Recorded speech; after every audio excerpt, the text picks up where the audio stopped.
We don't know if Chuck Grassley watches The Mandate, but he did draw attention to one of our favorite stories. He posted on X, according to FBI records, FBI headquarters suppressed intel about alleged Chinese interference in the 2020 election to avoid embarrassing Chris Wray, who made conflicting testimony to Congress. Now, Oversight Project has submitted a criminal referral of Wray to the DOJ. So let's go ahead and bring in Mike Howell. He's the Oversight Project president. So Mike, give us the latest. That we've talked about the Chinese election interference so far, but give us the latest updates.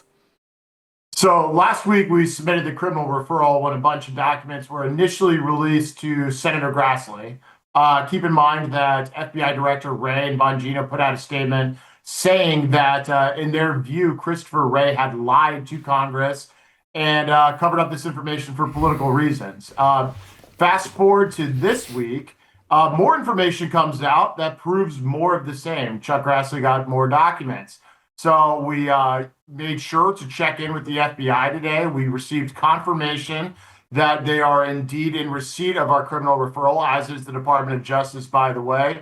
So we hope that this moves beyond just, disclosure of information, which is great, but goes towards actual accountability and criminal prosecution, not only for the underlying election interference misconduct, but also for FBI leadership and anyone else involved who misled, lied, or otherwise obstructed Congress around 2020, when everyone in the country was trying to get to the bottom of a really funky, no-good election. The FBI had evidence that would have helped people who were pushing those, truthful claims, and they withheld it. So we want consequences for it because it's illegal. So let's talk about the history of this. One thing we're going to be doing more of is Blaze News Investigates, like episodes on the show focused on investigation, which is really the missing piece to a lot of right-leaning media.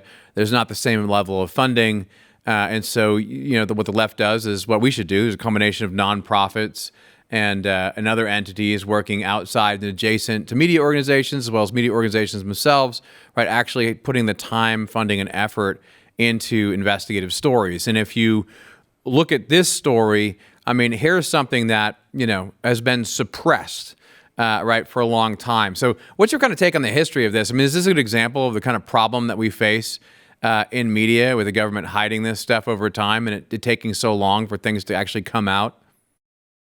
Yeah, that's absolutely. You nailed it. And that's why what the Blaze is doing is so critically important, along with, our work at the Oversight Project. That's why we started the Oversight Project, is because the institutional right, whether, media, think tanks, law firms, what have you, did not have the investigative apparatus. So we recruited people out of the FBI who were sick of it being weaponized, out of intelligence community, and, people with technological backgrounds and tools and skill sets that are otherwise available or used. And so we take all of these people, we equip them with what they need, and we point out the huge problems. But for this particular kind of CCP election interference, it goes to the broader trend of what was so wrong for so long. It's that despite overwhelming evidence that was hitting the intelligence community and law enforcement at all times, if you think the things that related to Hunter Biden and the Biden family writ large, things that related to foreign election interference on fellow Democrats, it was ignored. Whereas anything that touched on the right, particularly President Trump, no matter how frivolous, was pursued to the ends of the earth. Think about what Jack Smith did. And that's the problem that still, to some degree, persists, even with the right political control of this administration. For instance, today, we called out that at the FBI, somebody who opened investigation into President Trump as it related to the Russia hoax was promoted.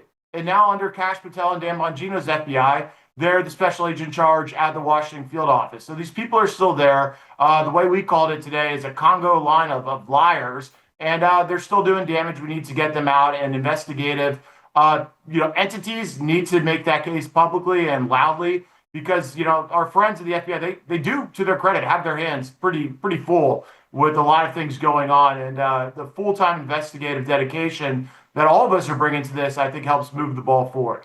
That's a great thread at It's Your Gov. If you want to go read that, it's the Russian Congo line out there. I laughed so hard when I saw that this morning. But Mike, we were told, right, this new FBI is going to have a different look, a different feel. But something that you put on X this morning, you were talking about a new FBI headquarters is a massive win for the entrenched bureaucracy, and it's a huge setback for the potential for actual substantive reform. There's no other way to put it, you say. I look at this and I say, okay, I want to believe, right? Because we now know the FBI, they're going to move their headquarters from the Hoover Building over to the Reagan Building, right? We know USAID just got kicked out of there. I want to believe that things are going to change.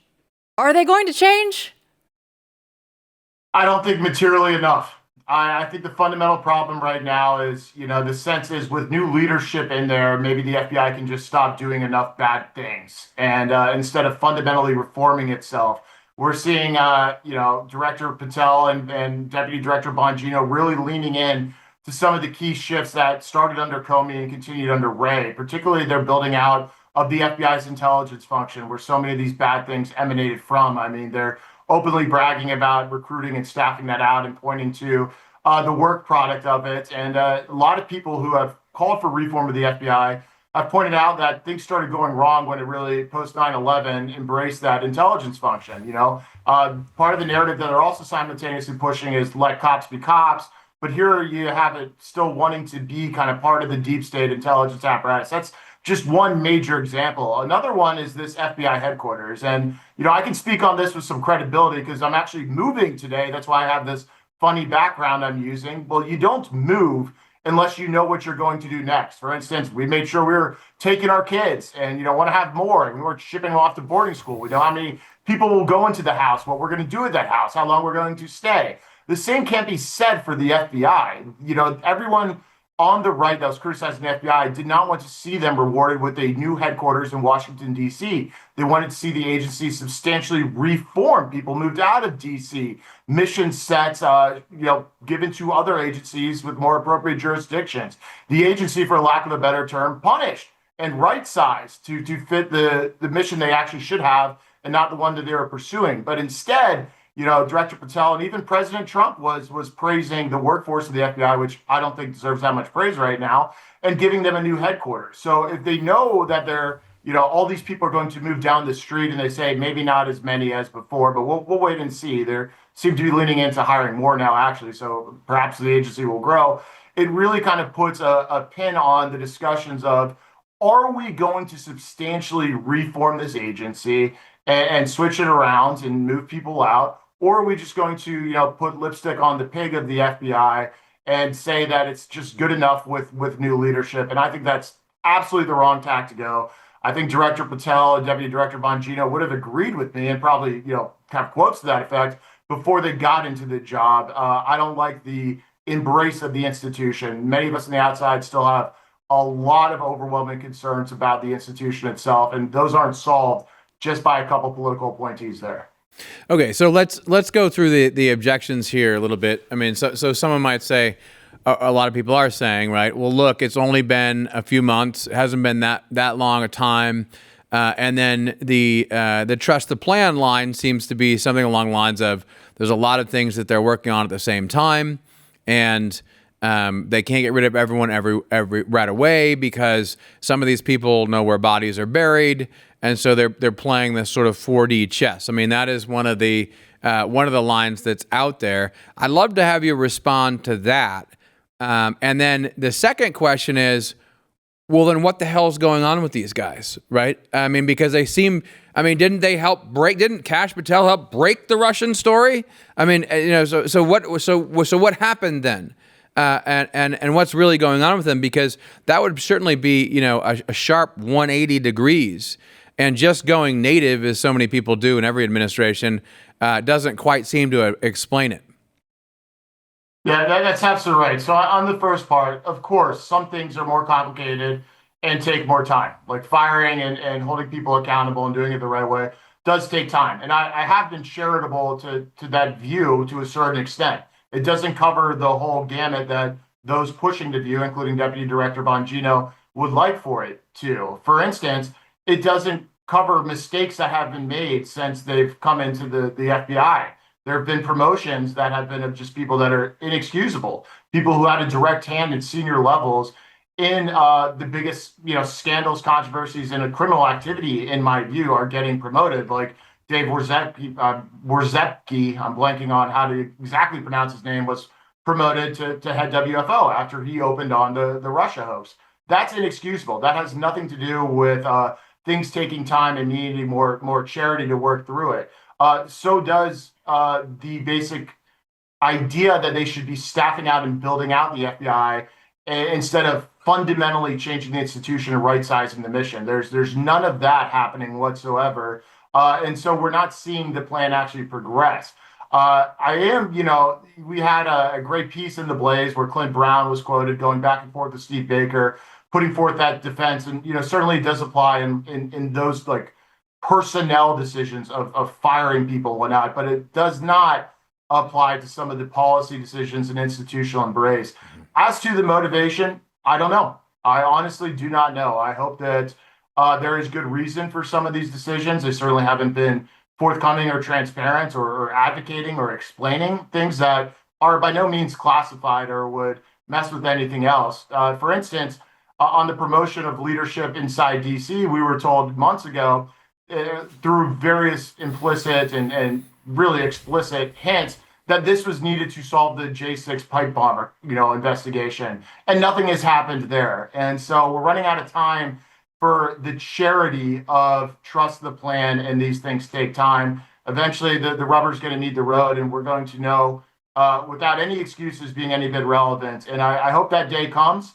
I hope Director Patel and Bongino are charged there. I have no reason to think that their core views have changed or their heart's in the wrong place. But certainly, as people who have been very invested in reforming the FBI for years, we're disappointed with the pace of progress.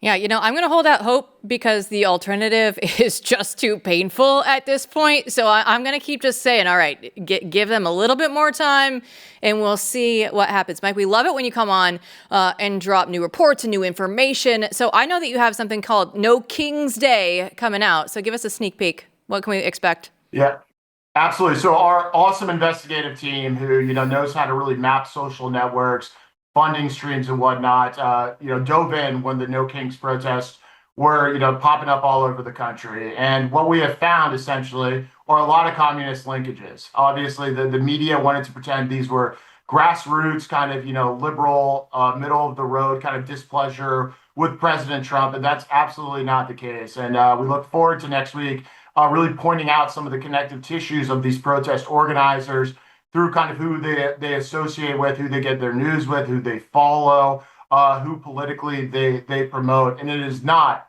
and I know this surprises no one watching this, what the legacy media pretended it to be. It is a far left, hardcore, radical, I would say leftist authoritarian just organization that sprouted up and continues to fund and promote these protests.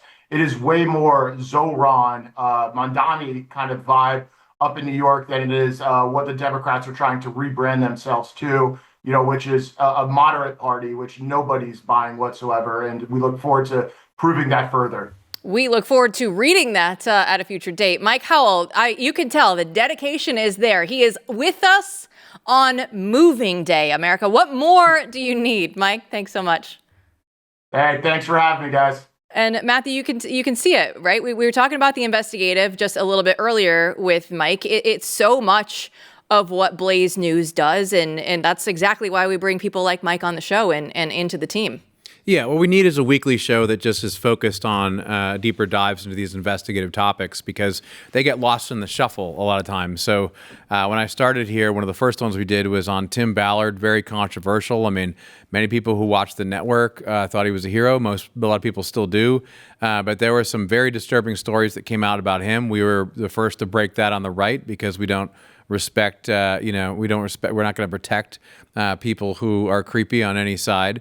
And that was good. That was something that was very important to people here, given that he had received the support of many people at Blaze. But since then, I mean, hiring Steve Baker was obviously, a first step towards that. Hiring Joe Hanneman, who had worked at Epic Times, was a first step towards that.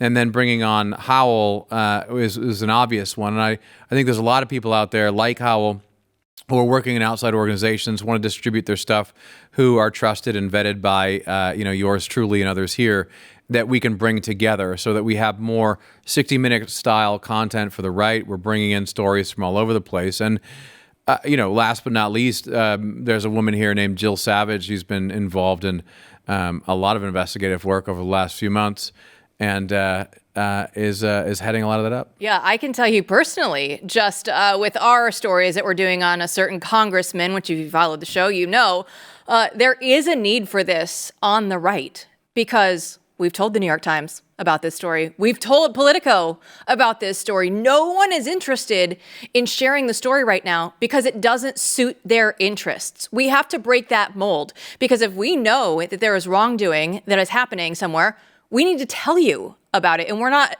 afraid to do it. And we actually have Matthew Peterson, at least, to thank that he allows me to go show up at his house one day with a bunch of printouts and say, I think I found something here. And he didn't say, you're insane. He probably was thinking it, but he still let me go and continue on with the story. No, you're not insane. Kind of crazy. Yeah. But not insane. I appreciate that so much.